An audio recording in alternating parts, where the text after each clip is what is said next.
નમસ્કાર દર્શક મિત્રો, કચ્છ સમાચાર ન્યૂઝ ચેનલમાં આપનું સ્વાગત છે। તો હવે ચાલો જોઈએ આજના મુખ્ય સમાચાર વિસ્તારથી। કચ્છ જિલ્લામાં પેટ્રોલ અને ડીઝલના જથ્થાની ઉપલબ્ધતા અંગે જિલ્લા કલેક્ટર આનંદ પટેલના અધ્યક્ષ સ્થાને મહત્વપૂર્ણ સમીક્ષા બેઠક યોજાઈ હતી। આ બેઠકમાં સ્પષ્ટ કરવામાં આવ્યું કે જિલ્લામાં પેટ્રોલ અને ડીઝલનો પૂરતો જથ્થો ઉપલબ્ધ છે અને પુરવઠામાં કોઈપણ પ્રકારની અછત નથી। વહીવટી તંત્ર દ્વારા જનતાને અફવાઓથી દૂર રહેવાની અપીલ કરવામાં આવી છે।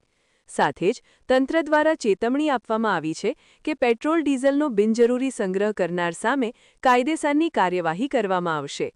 આ મુદ્દે રાજ્યના મુખ્યમંત્રી ભૂપેન્દ્રભાઈ પટેલે પણ જનતાને શાંતિ જાળવવાની અપીલ કરી છે।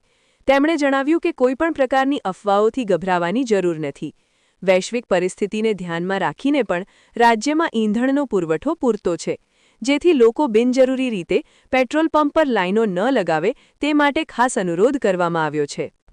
કોઈ પણ જાતની અફવામાં દોરાઈ અને ગેસ પેટ્રોલ કોઈની પણ ક્યાંય લાઈનમાં રહેવાની જરૂર નથી। તમારે બધાએ એક જ વસ્તુ છે કે જ્યારે બધા સાથે છીએ તો કોઈને તકલીફ પડે નહીં એવું માનનીય વડાપ્રધાનશ્રી પણ કેન્દ્રમાંથી પૂરતું ધ્યાન આપી રહ્યા છે। અહીંયાથી રાજ્ય સરકાર પણ એની પર પૂરતું ધ્યાન આપી રહ્યા છે। એટલે કોઈ અત્યારે કોઈ ડીઝલ પેટ્રોલ કે ગેસની કોઈની શોર્ટેજ નથી। બધાને પૂરતું મળી રહ્યું છે, મળી રહ્યું પણ છે અને મળી રહેવાનું પણ છે।